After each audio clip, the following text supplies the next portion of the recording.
السلام علیکم دوستو، میں ہوں آپ کا ہوسٹ ماجد اور آپ دیکھ رہے ہیں میرا YouTube channel MR video hub. Video پہ جانے سے پہلے چینل کو سبسکرائب کر لیں اور بیل آئیکن کے بٹن کو دبانا مت بھولیں۔ جی دوستو، آج ہم بات کریں گے دیپال پور شہر کی کہ دیپال پور شہر کب آباد ہوا، اس کے آباد ہونے کے پیچھے کیا وجوہات تھیں۔ یہاں پہ ایک قلعہ بھی موجود ہے، قلعہ پہلی بار کب تعمیر ہوا، اس کے تعمیر ہونے کی وجہ کیا تھی، اور اب جو موجودہ قلعہ یہاں پہ موجود ہے کیا یہ اسی وقت سے ہے کہ بعد میں تعمیر ہوا، اور بعد میں اگر تعمیر ہوا ہے تو اسے کیوں تعمیر کیا گیا، اس کے پیچھے کیا وجوہات ہیں، اور دیپال پور شہر کتنے عرصے سے آباد ہے، آج ہم اس پہ بات کریں گے، یعنی دیپال پور شہر اور اس کی ہسٹری کی بات کریں گے۔ دیپال پور شہر اور قلعہ سے ریلیٹڈ کافی قصے کہانیاں بھی مشہور ہیں، جن میں سے آج ایک پہ ہم بات کریں گے کیونکہ مجھے یہ کافی حد تک سچ لگا اور میں نے سوچا کیوں نہ آپ سے بھی اس کو شیئر کیا جائے تاکہ آپ تک بھی یہ نالج پہنچایا جائے۔ دیپال پور قلعہ کے بارے میں ایک مشہور روایت ہے کہ ہزاروں سال قبل آج جس جگہ دیپال پور کا قلعہ قائم ہے، اس جگہ جب پہلی بار قلعہ تعمیر ہو رہا تھا تو اس کی دیواریں بار بار گر جاتی تھی۔ اس وقت کا مہاراجہ جو اسے تعمیر کروا رہا تھا، اسے چند ہندو نجومیوں نے کہا کہ ہمیں ایک نوجوان درکار ہے، اگر اس کا خون اس قلعہ کی بنیادوں میں ڈالا جائے تو اس کی دیواریں نہیں گریں گی۔ جب ایسے نوجوان کی تلاش شروع کی گئی تو کسی نے بھی حامی نہ بھری، مطلب سبھی ماؤں نے صاف صاف انکار کر دیا، لیکن ایک ماں نے حامی بھری اور اس کے پاس ایک ہی بیٹا تھا جس کا نام دیپالو تھا، لیکن اس ماں نے ایک شرط پہ حامی بھری کہ اگر اس کے بیٹے کی قربانی دی جائے تو اس قلعہ اور شہر کا نام اس کے بیٹے کے نام پر رکھا جائے، یعنی دیپالو قلعہ۔ جی دوستو، جیسے کہ آپ جانتے ہیں پور کے معنی قلعہ کے ہیں، تو ابھی ہم جس نام سے واقف ہیں اسے دیپال پور کہتے ہیں۔ اب یہاں کافی آبادی بڑھ چکی ہے تو اس شہر کو ہم دیپال پور کے نام سے بھی جانتے ہیں۔ اب یہاں ایک سوال پیدا ہوتا ہے کہ کیا یہ قلعہ جو تب سے اب تک موجود ہے، مطلب کہ دیپالو کو اس کی بنیادوں میں ڈالے جانے سے لے کر اب تک موجود ہے تو نہیں؟ دوستو، یہ قلعہ کئی بار گرایا گیا اور کئی بار بنایا گیا ہے۔ اصل میں یہ قلعہ کئی تاریخی ادوار سے ہو کر گزرا ہے۔ اگر ہم بات کرتے ہیں کہ آخری بار اسے کب تعمیر کروایا گیا اور کس نے اسے تعمیر کروایا، تو عبدالرحیم خان خانہ نے اسے آخری بار تعمیر کروایا تھا۔ جی ہاں دوستو، عبدالرحیم خان خانہ۔ آخر ایسی کیا وجہ تھی اور اسے تعمیر کروانا کیوں ضروری تھا؟ یہ بھی بہت دلچسپ واقعہ ہے اور یہ کوئی روایت نہیں ہے، لیکن اس واقعے سے پہلے ہم جانتے ہیں کہ عبدالرحیم خان خانہ کون تھا۔ جی دوستو، عبدالرحیم خان خانہ بیرم خان کا بیٹا تھا اور بیرم خان اکبر بادشاہ کا جنگی استاد تھا۔ اکبر بادشاہ کو جنگوں اور لڑائی کے سبھی پینترے بتانے والا بیرم خان تھا۔ اکثر دوستوں کے ذہن میں یہ بات ضرور آئی ہوگی کہ بیرم خان کون تھا، کیا یہ ایشیائی یعنی برصغیر ہند کا رہنے والا تھا کہ کون تھا؟ اصل میں اب ہم تاریخ میں تھوڑا سا پیچھے جاتے ہیں۔ یہ ہمایوں دور کی بات ہے۔ ہمایوں جو اکبر بادشاہ کے والد تھے، جب شیر شاہ سوری نے انہیں دلی سے نکالا تو ہمایوں کو ایران جانا پڑ گیا۔ اس وقت ایران کا بادشاہ شاہ طہماسپ تھا اور شاہ طہماسپ اپنی مثال آپ تھا۔ اکبر بادشاہ کی ہند واپسی پہ شاہ طہماسپ نے ایک فوجی لشکر ہمایوں کے ساتھ بھیجا جس کی کمانڈ بیرم خان کر رہا تھا۔ جی دوستو، بیرم خان۔ اگر کہیں تو شاہ طہماسپ نے ایک لشکر اور کمانڈر ایز اے تحفہ ہمایوں کو دیا اور بیرم خان بھی ایز اے کمانڈر ہند میں داخل ہوئے۔ جب ہمایوں سندھ تھر پار کر عمر کوٹ کے مقام پر پہنچے تو وہاں انہیں رکنا پڑا۔ یہ وہ مقام ہے جہاں اکبر بادشاہ کی پیدائش ہوئی تھی۔ اس وقت سے لے کر بیرم خان اکبر بادشاہ کا سایہ بن کر رہا۔ اب ہم بات کرتے ہیں ان کے بیٹوں کی۔ جی دوستو، ہمایوں کے بیٹے اکبر بادشاہ اور بیرم خان کے بیٹے عبدالرحیم خان خانہ کی۔ اور ساتھ ساتھ دیپالو قلعہ کی تعمیر کی۔ جی دوستو، تو بات کچھ یوں ہے کہ جب اکبر بادشاہ ہند کے سبھی علاقے فتح کر چکا تھا تو ایک دن دربار میں بیٹھے ہوئے کہا کہ عبد الرحیم، اب ہند میں ایسی کوئی جگہ نہیں بچی جسے ہم نے فتح نہ کیا۔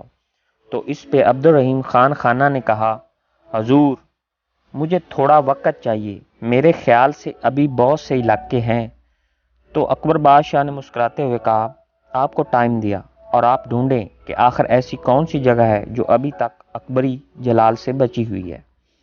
ساتھ ساتھ آپ کو بتاتا چلوں، عبد الرحیم خان خانہ، یہ جو لقب خان خانہ ہے، یہ لقب اکبر بادشاہ نے اسے دیا تھا۔ عبد الرحیم خان خانہ شیعہ فرقہ سے تعلق رکھتا تھا اور اکبر بادشاہ کے 9 رتن میں بھی شامل تھا۔ اب بات کرتے ہیں آگے۔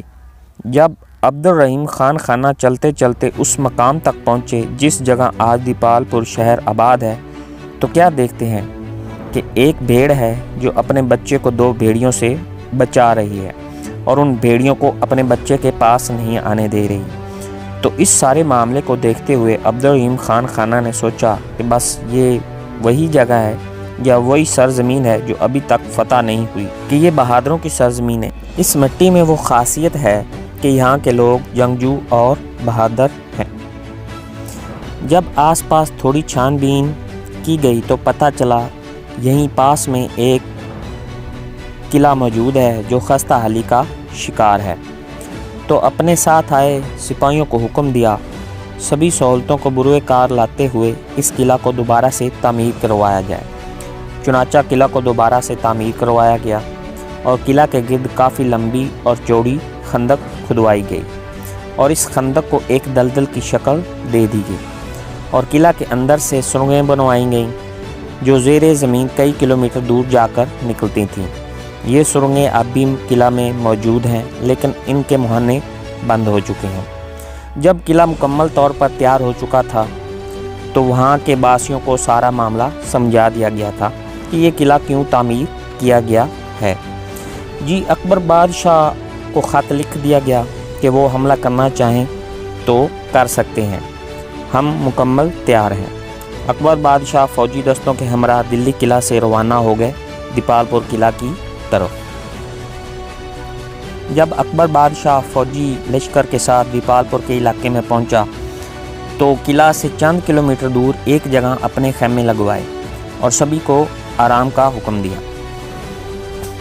اور کہا کہ ہم اگلی صبح دیپال پور قلعہ پر حملہ کریں گے۔ چنانچہ جس جگہ اکبر بادشاہ نے فوجی دستوں کو رکنے کا کہا تھا، آج وہ جگہ دلی کے نام سے جانی جاتی ہے۔ آج اس جگہ ایک چھوٹا سا گاؤں آباد ہے اور اس گاؤں کا نام دلی ہے۔ یہ دیپال پور شہر سے چند کلومیٹر کی مسافت پہ واقع ہے۔ جی دوستو، اگلی صبح جب اکبر بادشاہ نے حملہ کیا تو ناکام ہوا۔ ناکامی کی وجہ تھی قلعہ کے گرد کھودی گئی خندق، کیونکہ اسے عبور کرنا بہت مشکل تھا۔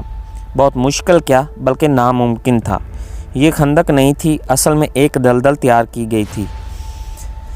نہ تو کوئی جنگی گھوڑا اسے عبور کر پا رہا تھا اور نہ ہی کوئی انسان، اور یہ قلعہ کی چاروں اطراف میں تھی اور اس کی چوڑائی بھی کافی تھی۔ جب اکبر بادشاہ نے سارا معاملہ دیکھا تو لشکر کو اس کا محاصرہ جاری رکھنے کا کہا، یہ سوچ کے کہ جب بھوک پیاس سے یہ بے حال ہوں گے تو ہار مان جائیں گے، لہٰذا قلعہ کا گھیراؤ جاری رکھو کہ چند دنوں تک ان کا راشن ختم ہو جائے گا۔ چند دن کیا، ہفتے کیا، مہینے ہونے کو آئے، لیکن قلعہ میں موجود لوگ جوں کے توں تھے، ہار ماننے کا نام نہ تھا۔ قلعہ کی دیواروں سے ہر روز تازہ گھاس دکھائی جاتی تھی، جسے دیکھ کر اکبر بادشاہ بھی حیران تھا کہ آخر یہ تازہ گھاس کہاں سے لے کر آ رہے ہیں، جبکہ قلعہ تو چاروں اطراف سے گھرا ہوا ہے۔ اصل میں تازہ گھاس اور راشن کی وجہ تھیں وہ سرنگیں جو قلعہ کے اندر موجود تھیں اور کئی کلومیٹر تک پھیلی ہوئی تھیں۔ کافی دن کے مہینے گزر جانے اور بار بار حملوں کی ناکامیوں کے بعد جب اکبر بادشاہ نے ہار تسلیم کر لی تو عبد الرحیم خان خانہ کو کہہ دیا کہ ہم ہار تسلیم کرتے ہیں، لہٰذا آپ قلعہ سے باہر آ جائیں۔ اس کے بعد اکبر بادشاہ نے عبد الرحیم خان خانہ کو خان خانہ کے لقب سے نوازا اور کافی انعام و کرام سے بھی نوازا اور قلعہ کے اندر ایک مسجد تعمیر کروائی جو آج بھی موجود ہے۔ شاہی مسجد کے نام سے جانی جاتی ہے۔ اس کے ساتھ ساتھ بتاتا چلوں کہ دیپال پور کے بارے میں کہا جاتا ہے کہ یہ شہر جو قلعہ کے اندر موجود ہے بہت پرانا اور قدیمی شہر ہے۔ کہا جاتا ہے کہ بنگلہ گگیرا اور شیر گڑھ کی تاریخ بھی ان سے منسلک ہے اور یہ بھی کافی پرانے ہیں۔ کچھ تو یہاں تک کہتے ہیں کہ ملتان، دیپال پور، شیر گڑھ اور بنگلہ گگیرا ایک ہی تاریخ کی لڑیاں ہیں کہ یہ ایک ہی وقت سے آباد ہیں۔ جی دوستو، اگر آپ کو ویڈیو پسند آئی ہے اور آپ اس ساری ہسٹری سے متفق ہیں تو میرے چینل کو لازمی سبسکرائب کیجئے گا اور شیئر بھی کیجئے گا اور بیل آئکن کے بٹن کو بھی ضرور دبائیے گا تاکہ نئی ہسٹری سے ریلیٹڈ جتنی بھی ویڈیو ہیں وہ آپ تک بر وقت پہنچتی رہیں۔ تو اس کے ساتھ مجھے اجازت دیجیے، اللہ حافظ۔